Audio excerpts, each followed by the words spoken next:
Presiden FIFA, Gianni Infantino mengumumkan pelancaran saingan FIFA ASEAN Cup.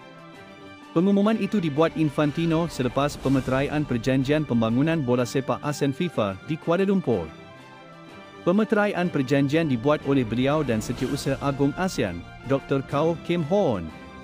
Majlis turut disaksikan Perdana Menteri Malaysia dan Pengerusi ASEAN, Datuk Seri Anwar Ibrahim.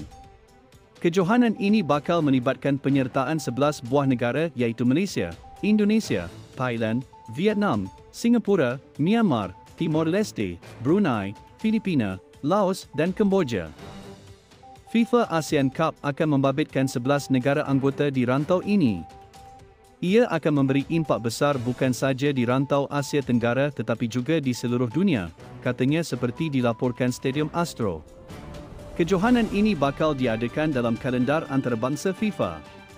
Ini sekaligus membantu negara-negara ASEAN berpeluang meraih mata ranking penuh FIFA untuk FIFA ASEAN Cup.